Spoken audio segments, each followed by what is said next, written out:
யாரெல்லாம் இந்த ஞானத்தை ஏற்றுக்கொண்டார்களோ அவங்க எல்லாரும் தான் தீக்ஷித் அவர்களுக்கு உதவியாளராக ஆகுகிறார்கள்.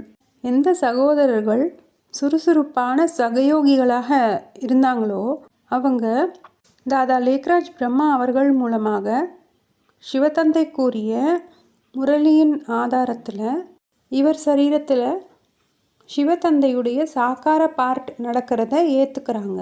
அந்த ஆதாரங்கள் அனைத்தையும் ஒன்றாக திரட்டி ஒரு புத்தகமாக அச்சிட்டு அதை எல்லா பிரம்மகுமாரிகளுடைய ஆசிரமங்களுக்கும் ரிஜிஸ்டர்டு போஸ்ட்டில் அனுப்புகிறாங்க.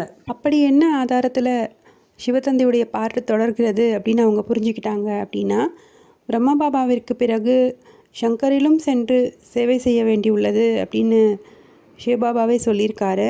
சிவத்தந்தையுடைய சாக்கார முரளி இருக்குது பிரம்மா பாபா குரலில். शिव जयंती गाई जाती है, कैसे शिव जयंती शिव कैसे आते हैं तो वो पता ही नहीं है एकदम।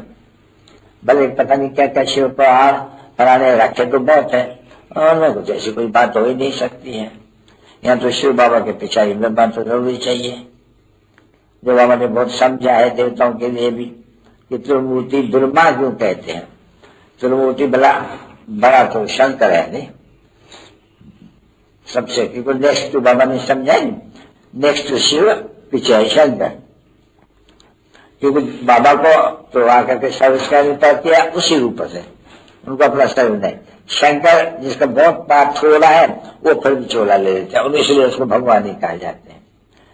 बाबा ने समझा था नहीं, नेक्स्ट टू है प्लेस में जैसे कि वो है, इसलिए शिव शंकर कह देते हैं।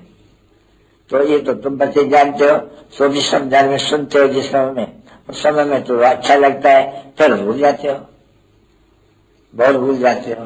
மேலும் அவர் பிறந்த இடமாகிய மகத தேசம் பற்றி, அடுத்து அவர் பிறந்த மாநிலம் உத்தரப்பிரதேசத்தை பற்றி, அடுத்து அவர் பிறந்த சின்ன கிராமம் அது எந்த டிஸ்ட்ரிக்டில் இருக்குது, ஃபருக்காபாத் டிஸ்ட்ரிக்ட் அப்படிங்கிறத பற்றி பல முரளி ஆதாரங்கள் கிடைச்சது.